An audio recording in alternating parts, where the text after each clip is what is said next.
नमस्कार. मालिकेच्या आजच्या भागामध्ये आपल्याला पाहायला मिळणार आहे की तेजस, मानसी त्याचबरोबर कला, अद्वैत सगळेजण चांदेकरांच्या घरी आहेत.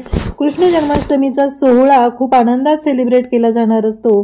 परंतु सायली आणि अर्जुन रूममध्ये आलेले असतात आणि त्यांच्या कानावरती जी गोष्ट पडते ती मात्र खूप भयानक असते. अचानक असं सुभेदारांच्या घरी काय झालं? अर्जुन सायलीला एक वेगळा संशय असतो, म्हणून दोघंही पाहू लागतात. तर त्यांना कळतच नाहीये की हे सगळं काय होऊन बसलेलं आहे. म्हणून अर्जुन सायली पाहतात तर काय, अर्जुनच्या बेडवरती एक खेळणं आणून ठेवलेलं असतं. ते दोघंही विचार करत असतात की हे खेळणं इथं कसं काय आलेलं आहे, अचानक हे खेळणं इथं काय करतंय, असा प्रश्न अर्जुन आणि सायली दोघांनाही पडलेला असतो. आणि तेव्हा दोघंही त्या खेळण्याकडे पाहू लागतात. सायली म्हणते, हे आपल्या घरातल्यांचं तर काम नाहीये ना, मग हे कुणी आणलेलं आहे, हा प्रश्न आता सायलीला पडलेला असतो. अर्जुन म्हणतो की थांब मी पाहतो, असं म्हणत अर्जुन ते खेळणं पाहण्यासाठी तिथे जाऊ लागतो. पण जेव्हा अर्जुन ते खेळणं पाहतो तो उचलतो. खरं तर सायली म्हणत असते की सावकाशा, थोडं रिस्की आहे हे सगळं, असं सायली सांगत असते. तेव्हा मात्र अर्जुन म्हणत असतो की हो. आणि अर्जुन त्याचबरोबर हे सगळे तिथं बाहेर आहेत. अर्जुन सायली आता रूममध्ये चेक करत आहेत. तेवढ्यात त्या खेळण्यातून एक चिठ्ठी खाली पडते. जेव्हा ती चिठ्ठी खाली पडते तेव्हा मात्र इकडे आता सायलीला धक्का बसतो. सायली म्हणू लागते की हे सगळं काय आहे, म्हणजे ही चिठ्ठी इथं कशी काय पडलेली आहे, हा प्रश्न सायलीला पडतो. सायली ती चिठ्ठी उचलते तर त्या चिठ्ठीमध्ये जे लिहिलेलं असतं ते पाहून मात्र खूप मोठा धक्का बसलेला असतो. हे सगळं काय होतंय, हा मोठा प्रश्न उभा राहिलेला असतो. आणि त्यासोबतच इकडे अर्जुन सायलीला म्हणत असतो की काय आहे. त्या क्षणी सायलीला आठवतं, जेव्हा ते कोल्हापूरला जायला निघाले असतात तेव्हा त्याच्या गाडीवरती सुद्धा लिहिलेलं असतं. आणि आत्ताही परत त्याच गोष्टी घडत असतात. ते सगळं याच पद्धतीनं चालू आहे. त्यामुळं अर्जुनला आणि सायलीला धक्का बसलेला असतो. सायली म्हणत असते की हे सगळं काय आहे अर्जुन सर, हे काय आहे, काय होतंय हो, असं अर्जुनला ती विचारू लागते. तेव्हा अर्जुन म्हणत असतो की नाही माहिती हे सगळं काय होतंय सायली, पण हे महिपतचंच काम आहे ना. कारण आठवतं सायलीला, जेव्हा कोल्हापूरला जायला निघालेले असतात तेव्हा गाडीचा अपघात होता होता वाचलेला असतो. एक मोठा दगड समोरून येत असतो, हे सगळं असतं.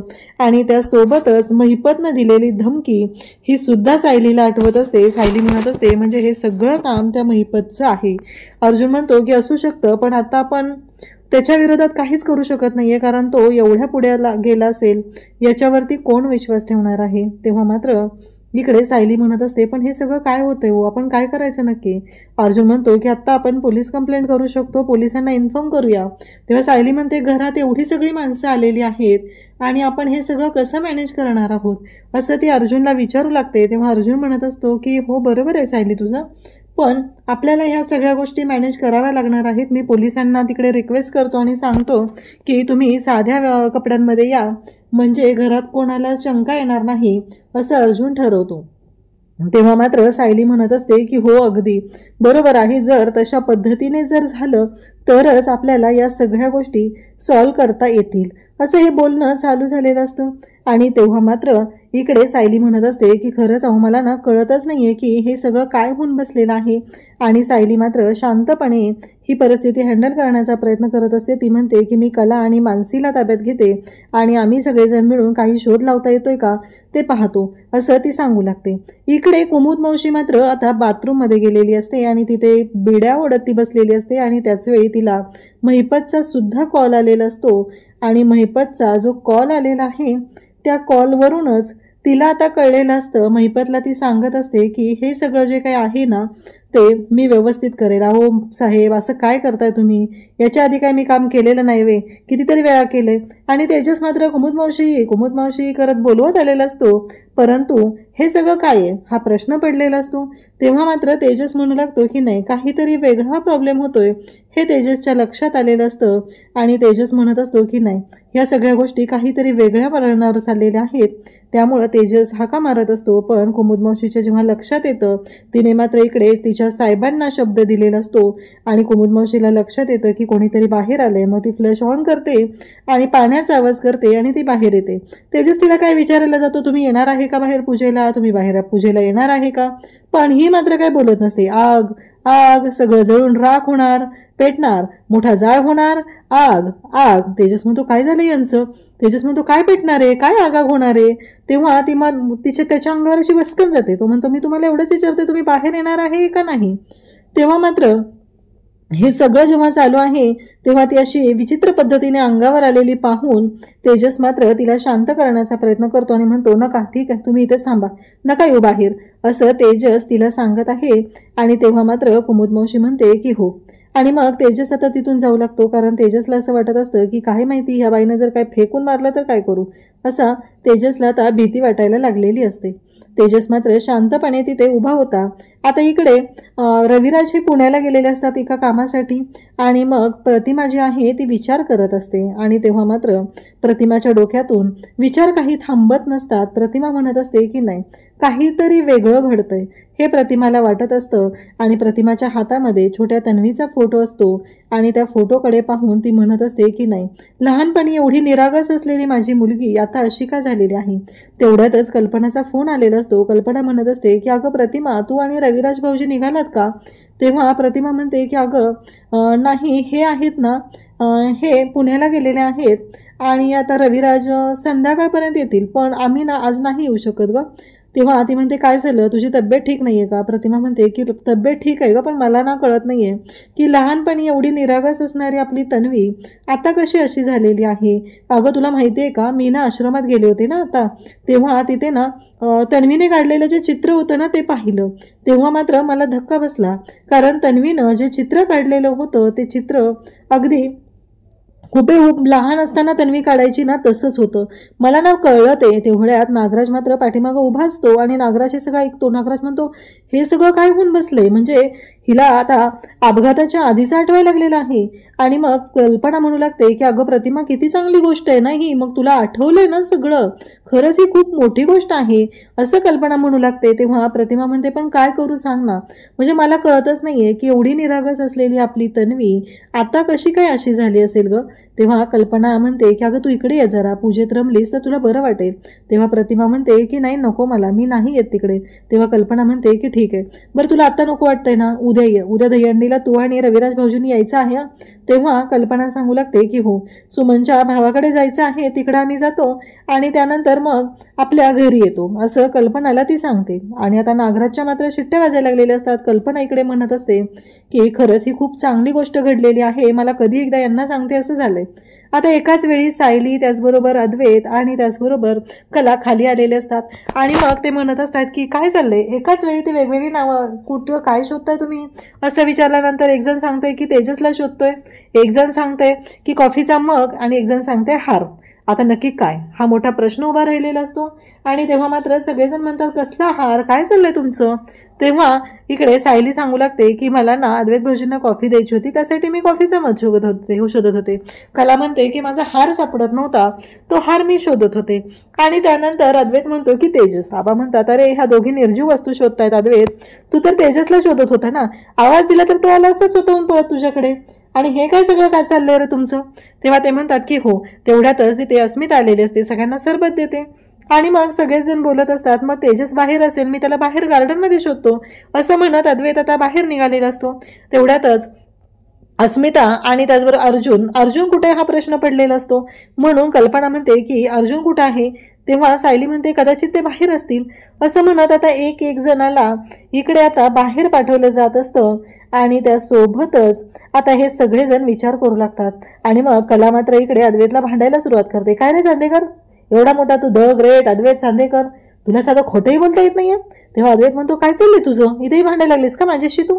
कला आणि त्या दोघांचंही बोलणं चालू असतं. आणि तेव्हा सायली म्हणते, चला चला भांडू नका, आपल्याला शोध घ्यायचा आहे. अद्वैत म्हणत असतो की मला कळत नाहीये की हे सगळं काय घडतंय, कशा पद्धतीनं गोष्टी घडतायत, माझ्या ना लक्षातच येत नाहीये की मी नक्की काय करू आता. हे सगळं बोलणं चाललेलं असतं. आणि तेव्हा मात्र तेजसही इकडे विचार करत असतो, तो बाहेर आलेला असतो. मानसीने तेजसला फोन केलेला आहे, ती त्याला लवकर घरी बोलवते आहे. तेजसला फोन आल्यावर तो थोडासा सिरियस झाला आहे, कारण त्याला मानसीला काही सांगायचं नाही आहे. आत्ता जर का तिला काही सांगितलं तर अडचण होईल असं त्याला वाटतं आहे. म्हणून तो म्हणतो, मी इकडं कृष्णाच्या मंदिराकडे आलेलो आहे, मिठाई घेण्यासाठी आलो आहे, मी लवकरात लवकर येतो. तर इकडे मानसीला काळजी वाटते आहे, म्हणून ते म्हणते तू लवकर घरी ये. आणि आता तेजस घरी जाण्यासाठी निघालेला आहे. तर इकडे महिपत आणि गायत्री यांनी खरी कुमुद आहे तिला बंदिस्त करून ठेवलं आहे.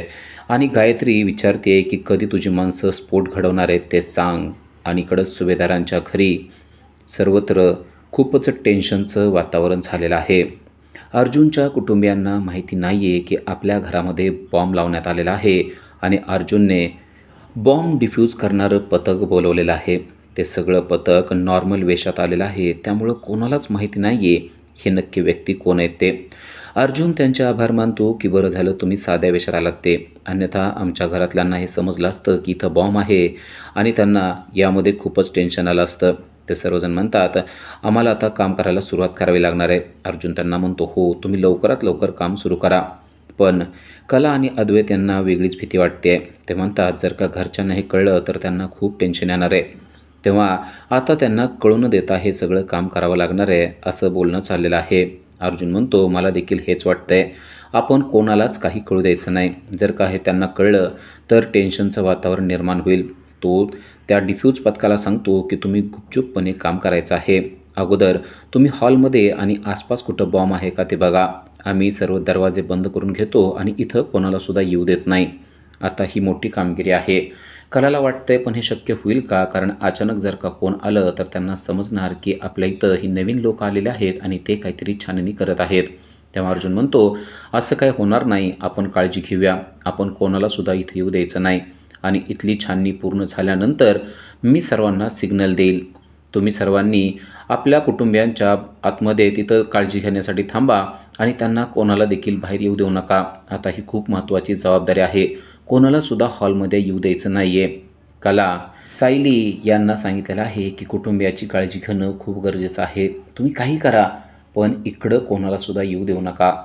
तेव्हा त्या दोघीही म्हणतात की काही काळजी करू नका, आम्ही अगदी व्यवस्थितपणे ही कामगिरी पार पाडू. तर तिने अद्वैतला देखील सांगितलं आहे की तुम्हीसुद्धा ही जबाबदारी पार पाडायची आहे. सर्वजण वेगवेगळ्या रूमच्या बाहेर थांबा आणि काही जरी झालं तरी आपल्या कुटुंबियांना हॉलमध्ये येऊ देऊ नका. खूपच टेन्शनचं वातावरण तयार झालेलं आहे. सायली खूपच टेन्शनमध्ये आहे, कारण अचानक जर का कोण आलं तर खूप मोठा प्रॉब्लेम होऊ शकतो हे तिला माहीत आहे. तिने कलाला सांगते की ही जबाबदारी आपल्यावर खूप महत्त्वाची आहे आणि त्याप्रमाणे कला त्याचबरोबर अद्वैत आणि सायली अर्जुन कामाला लागलेले आहेत. अर्जुन स्वतः तेथे हॉलमध्ये थांबला आहे आणि त्याने सर्वांना बाहेर पाठवलेलं आहे.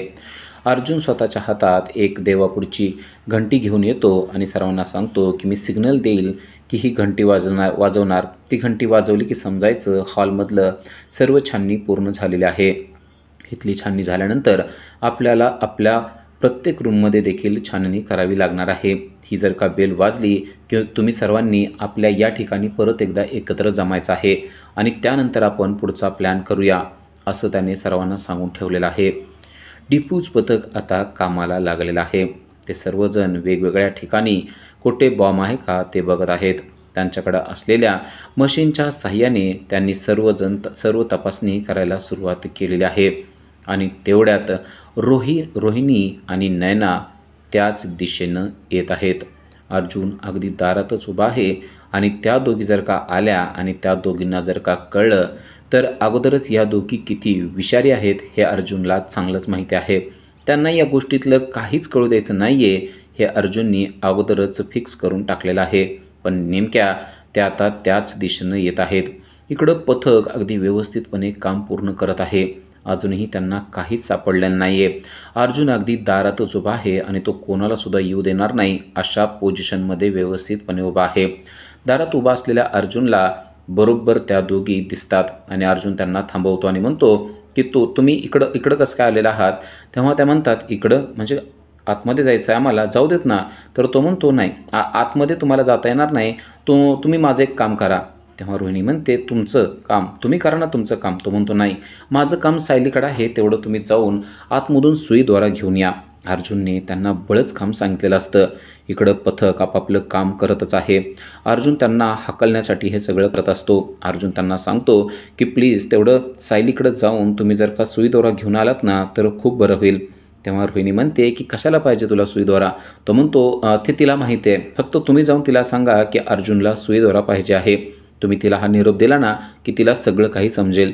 आता अर्जुनचं हे बोलणं काय असतं त्यांना अजिबात कळत नाही. रोहिणी नैनाला म्हणते काय चाललंय ना मला काय कळत नाही आहे. ठीक आहे असू दे, आपण जाऊया आणि सुईद्वारा ह्याला आणून देऊया. आणि त्यानंतर आपण आपलं काम करूया असं म्हणून त्या दोघी तेथून निघून जातात. अर्जुनने त्यांना बरोबर तेथून कटवलेलं असतं. आता सर्वजण परत एकदा माघारी हॉलमध्ये आलेले असतात. डिफ्यूज पथक एकत्र आलेलं असतं आणि त्यांनी सांगितलेलं असतं की येथे कुठेच बॉम्ब आम्हाला मिळालेला नाही आहे. तेव्हा अर्जुन म्हणतो, आता तुम्हाला वर जावं लागणार आहे आणि प्रत्येकाच्या रूममध्ये तुम्हाला ते तपासावं लागणार आहे. अर्जुन बेल वाजवतो आणि सर्वांना म्हणजे सायली, अद्वैत आणि कला यांना हॉलमध्ये बोलवून घेतो आणि म्हणतो की हॉलमध्ये काहीही सापडलेलं नाही आहे. आता आपल्याला प्रत्येकाच्या रूममध्ये जाऊन बघणं गरजेचं आहे. तेव्हा सायली म्हणते, आता हे कसं शक्य होणार, कारण सगळेजण आपापल्या रूममध्ये आहेत. तेव्हा अर्जुन म्हणतो, आपल्याला ते शक्य करावंच लागणार आहे. आता मी सर्वांना इकडं बोलवून घेतो आणि हे पथक आता त्या रूममध्ये जाऊन चेकिंग सुरू करणार आहे.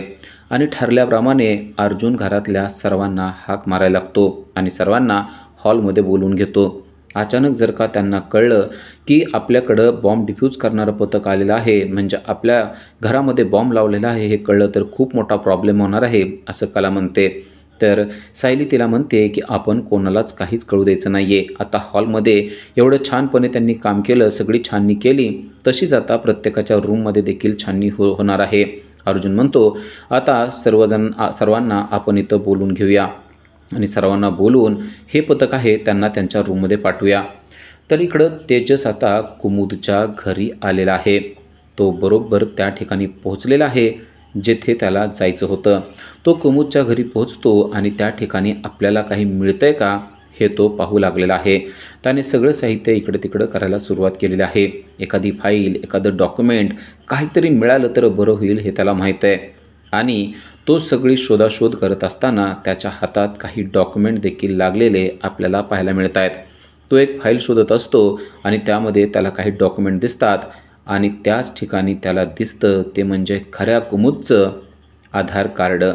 आधार कार्ड जेव्हा त्याच्या हातात येतं तेव्हा त्याला मोठा धक्काच बसतो, कारण त्या आधार कार्डवर त्या कुमुदचा फोटो असतो की जी खरी कुमुद आहे. त्यावर कुमुद वसंत पाटील असं लिहिलेलं असतं आणि ते वाचल्यानंतर त्याच्या लक्षात येतं की सुभेदारांच्या घरी असलेली कुमुद ही खोटी कुमुद आहे. म्हणजेच खऱ्या कुमुदचं काय झालं असेल, नक्कीच गायत्रीनं काहीतरी केलेलं असेल हे त्याने अचूकपणे ओळखलेलं आहे. नक्कीच आपल्याला शोधाशोध करणं गरजेचं आहे. ही गायत्री काही करू शकते असा विश्वास त्याला ठामपणे आहे आणि म्हणूनच ते आधार कार्ड त्याने स्वतःच्या जवळ ठेवलेलं आहे. आता यावरून त्याला समजणार आहे की खोटी कुमुद तिथं घरी आलेली आहे, म्हणजे त्या खोट्या कुमुदला माहीत असणार की खरी कुमुद नक्की खोटे आहे. तर इकडे अर्जुनने सर्वांना हॉलमध्ये बोलवलेलं आहे आणि सर्वजण हॉलमध्ये आलेले आहेत आणि त्या सर्वांना पूर्णाजी कृष्णाची गोष्ट सांगत आहे. कृष्ण हा कसा होता ते तिनं सांगायला सुरुवात केलेली आहे. आता दहीहंडी आहे आणि त्यानिमित्तच सर्वजण एकत्र येऊन कृष्णाचा महिमा पूर्णाजीकडून ऐकत आहेत. आणि तेवढ्यात नैना उठलेली आहे आणि तिला तिच्या रूममध्ये जायचं आहे. लगेच सायलीनं तिला अडवलेलं असतं आणि तिला विचारते की काय झालं, तुम्ही कुठे चाललेला आहात. तेव्हा ती सांगते की मला पाणी प्यायचं आहे. सायली म्हणते, अहो पाणीच प्यायचं आहे ना, मग इथंच तर किचन आहे, थांबा मी तुम्हाला पाणी देते. तेव्हा नैना म्हणते, मला माझ्या पर्समध्ये जी पाणी बॉटल आहे त्यातलंच पाणी प्यायचं आहे, तुला काय प्रॉब्लेम आहे का. तेव्हा सायली म्हणते, अहो असं नाही, तुम्हाला इथलं नसेल प्यायचं तर तुमच्या पर्समधल्या बाटलीतलंच प्या, पण तुम्ही आराम करा, तुम्ही बसा. इथं बघितलं ना पूर्णाजी सर्वांना कृष्णाचा महिमा सांगतायत, ते तुम्ही शांतपणे ऐका, वाटल्यास मी तुम्हाला जाऊन पाणी बॉटल आणून देते असं नम्रपणे बोलते. खरं तर तिला कळूच द्यायचं नाही आहे की तिकडं रूममध्ये काय चाललेलं आहे. आणि सायलीनं बरोबर तिला कटवलेलं असतं आणि तिला पुन्हा एकदा जागेवर बसवलेलं असतं. अद्वैत आणि कला हे सायलीकडं पाहतच राहतात, कारण अगदी छानशी युक्ती करून सायलीनं तिला पेटाळून लावलेलं असतं. आणि आता सायली स्वतःहून पाणी बॉटल आणून देते म्हणल्यानंतर तिला स्वतःच्या जागेवर जाऊन बसण्याशिवाय दुसरा पर्यायच नसतो आणि ती पुन्हा जाऊन बसते. रोहिणीला मात्र असं वाटतंय की नक्कीच आपल्यापासून काहीतरी लपवलं जात आहे, कारण काहीतरी वेगळं चाललंय असा संशय तिला आलेला आहे.